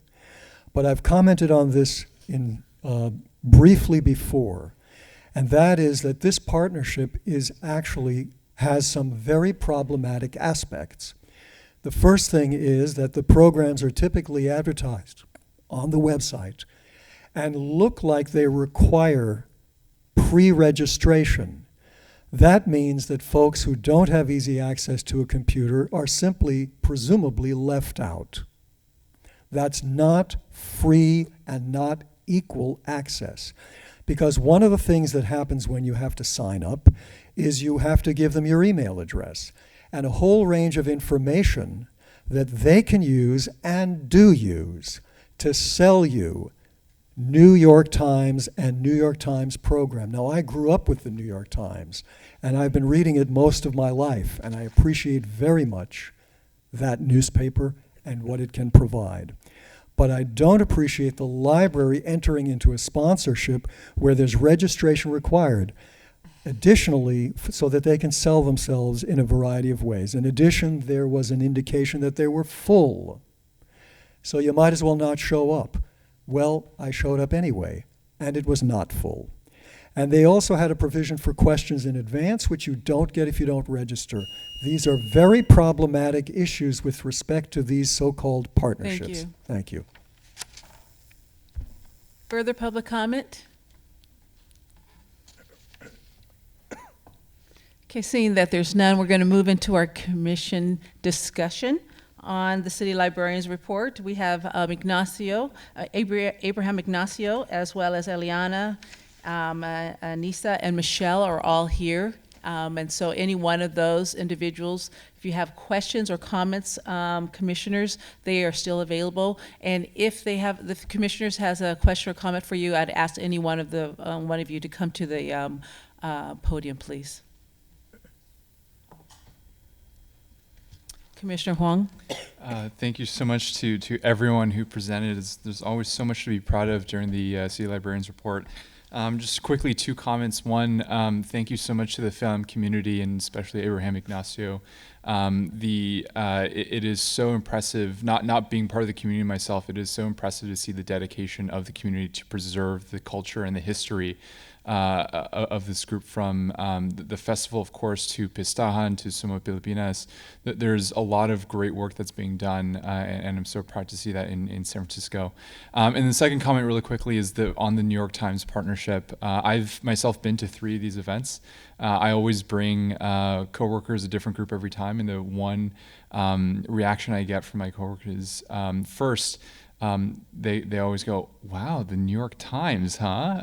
And it's a very obviously the prestige that comes with the New York Times and the quality of journalism and how they choose their topics, especially in keeping it timely and topical, is always impressive. And I think it's just very impressive to see how the library is always innovating and keeping in line with our reputation as the best library system in the U.S. So it's always much appreciated, and I look forward to attending the future events as well. Thanks.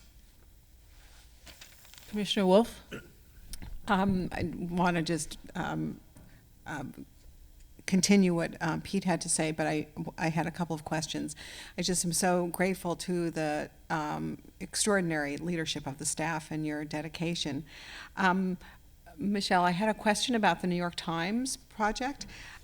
Is that something that they underwrite, and how does it work in terms of the programmatic focus? Is it something they just bring in here, or how does it all work? So they fully underwrite it, and they'll fly people out for the guests. They work with us about our theme. So like I mentioned, when we were doing Women's History Month, so they came up with something for Women's History Month. And we were doing Asia Pacific Heritage, and they came up with something that met with that. And then other times we just talked about like what's in the news and what are they covering. Like the music thing really came up. We were looking for something fun for the summer. They were getting a lot of traction with their California report on people writing in what their favorite songs of California were, and that's how that program developed. And then they also brought that program and a few others to LAPL too. So.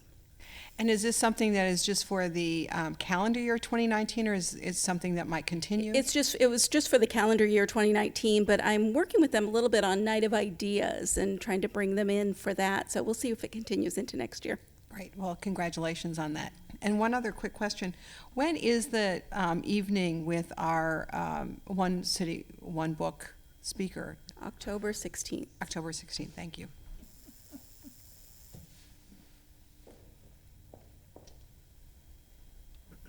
Commissioner Lee? Yeah, I enjoy the richness of the program. And I'm just wondering, how am I going to fit all these in? Yeah, take the case of the New York Times one. Are those recordings available on the San Francisco site, or you will have to get to the... We have our own media services team, and I have to give shout out to Chris and Rich here, have recorded almost every one of the events, so they're available on our YouTube channels. The one that was not recorded, I believe, was the music one because of the music rights with our YouTube channel. So, So that means that actually the access is available. Right. Just the attendance require registration as far as the content is concerned. May I add to that in that we haven't turned anyone away who has come, whether they've registered or not. Ah, okay. So just want to have an opportunity to clarify so that, yes, yeah, some misleading thing may continue. Yeah, let's see, what other things that I have? I mean, again, I would say the richness of it. I just want to comment, when you were talking about the program, I was thinking about the sight, the sound, the smell, the taste. I mean, I can't be happy about the mole. So thank you, thank you.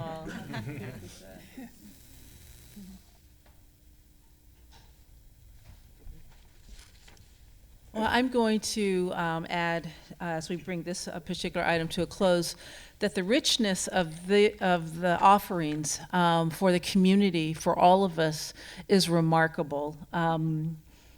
the International Filipino Festival, I don't think that all of us really will understand until years from now what that work will mean, as not only it's archived, but bringing, in many ways, the Filipino diaspora together.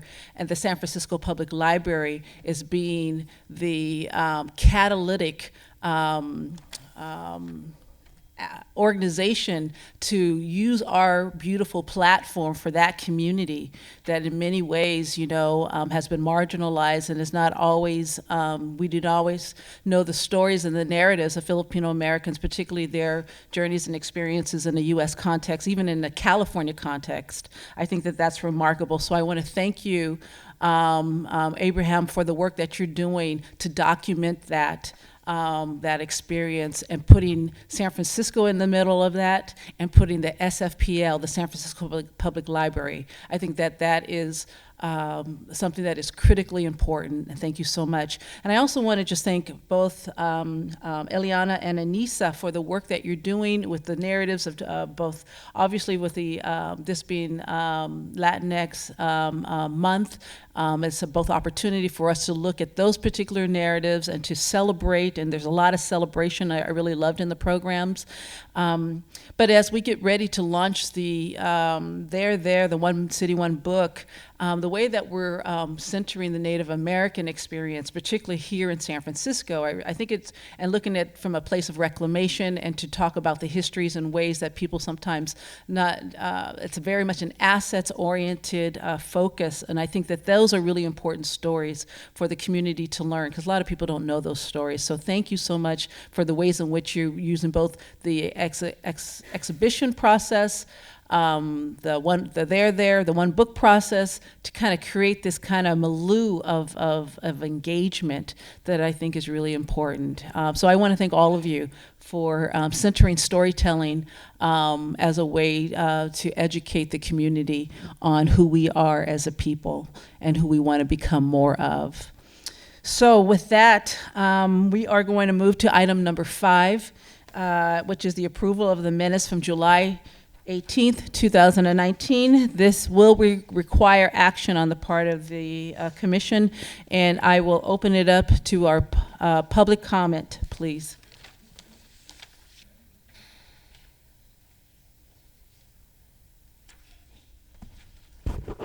Peter Warfield, Library Users Association. For those who are leaving, this is where the library rewrites history according to what it would like to have and not necessarily what people have said or done. On item 1, general public comment, I believe I mentioned the title of a book that is mentioned here only in the general terms, and I would like that title to be mentioned here if in fact I gave the title. There's a reason for naming names, and there's a reason for naming titles so that people can have access.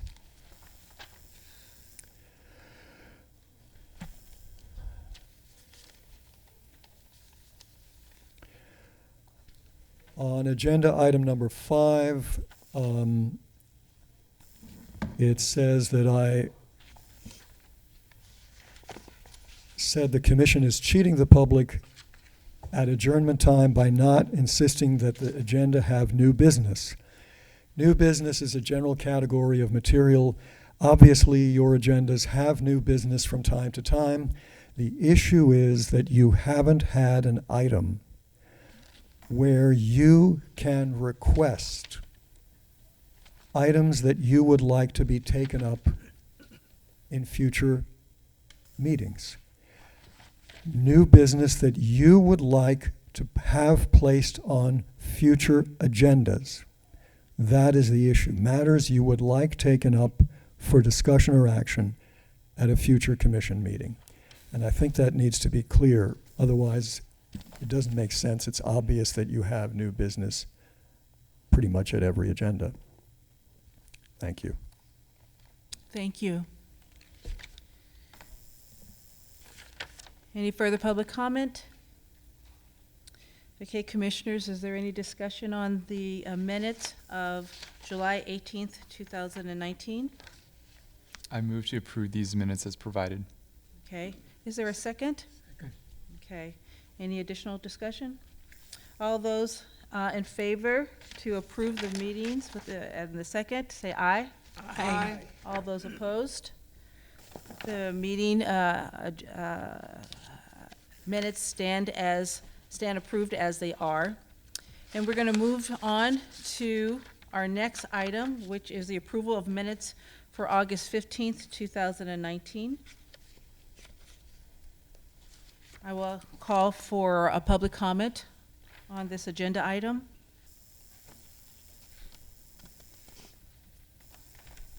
Peter Warfield, Executive Director of Library Users Association. It's sad to see how unresponsive you are to any kind of improvement suggestions that, in fact, may be substantive.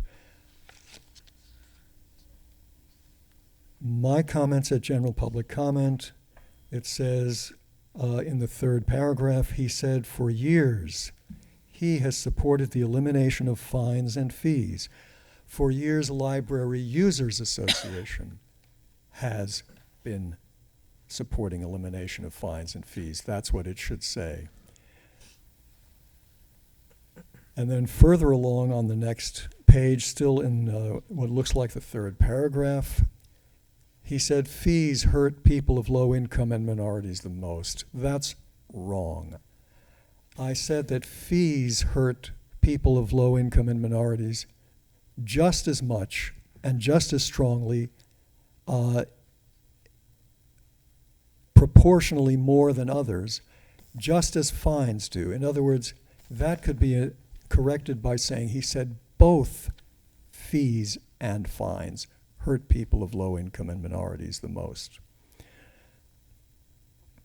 I certainly have never said that fees hurt people more than fines. Under the Unified School District Partnership item number 2, I believe I referenced the award-winning and very well-known and much honored Effie Lee Morris, after whom you have an annual lecture series, who was very concerned that the library have a direct relationship with the patrons and that there not be things like mass distribution of library cards through schools or other agencies or other entities, that it's an individual relationship that the child or the patron has, the potential patron has with the library. And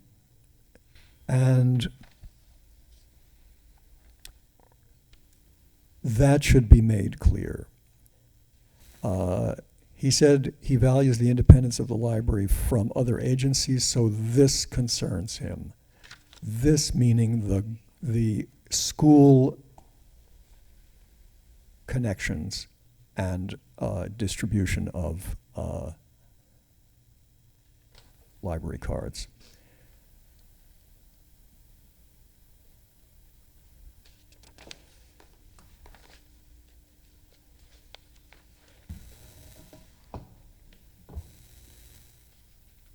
And again, on public comment with the City Librarian's Report, it's concerned with any other agencies because of the independence. I have nothing against the giants. Commissioners, is there any discussion on the minutes of August 15th? Okay. I move that we approve the minutes as presented. I second that. Okay. We have a motion and a second. All those in favor, say aye. Aye. All those opposed? The minutes for August 15th, 2019 stand as they are, stand approved as they are. And our last item of the agenda is our adjournment, which requires an action and a public comment. So I will call our final public comment.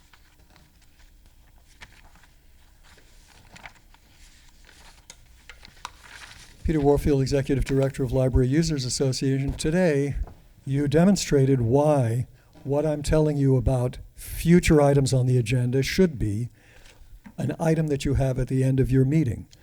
Twice at least during this meeting, you members of the commission brought up significant points that really needed further discussion. So for example, when Commissioner Lee asked about registration for New York Times programs, the answer given was, we haven't turned anyone away. But there are people who might not have come because they were told on the library's website when they went to the Times location to sign up, we're full, sorry. How many people were turned away by that and said, you know, I don't want to risk having my whole evening ruined by showing up there when they've already just told me that they're full? You need to have not an adjournment, but an insistence before you adjourn that you put an item that you used to have on here and that other agencies have routinely, and that is future agenda items you would like to have, agenda items you'd like to have placed on future agendas.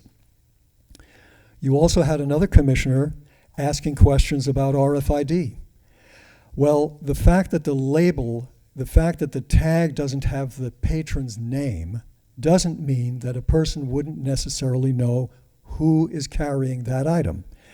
It's a further discussion of RFID that is desperately needed and in which we have asked you previously to put on the agenda for a fuller discussion and not just some quickie thing that looks like it negates what somebody else has said. With respect to the impossibility of looking up a barcode, which was also an answer to a question from a commissioner, maybe the library prevents you from looking up barcode, the title of a book based on the barcode, but there are other ways of finding out the title, including what came to this commission in a previous meeting years ago, and that is a thing called hot listing. If somebody wants to track who is reading a particular book, they can go to the shelf with their technology and read the barcode in plain sight or with their reader. And then they can know that this title goes with this unique number, which is on the barcode and also on the RFID tag. They didn't have to go to the library's database. These sorts of more extensive discussions about privacy and the violations of privacy through RFID need to be put on future agendas, and you shouldn't adjourn without that. Thank you. Commissioners, do I have a motion to adjourn? So moved. Is there a second? Second. All those in favor to adjourn our meeting, say aye. Aye. All those opposed? This meeting is adjourned.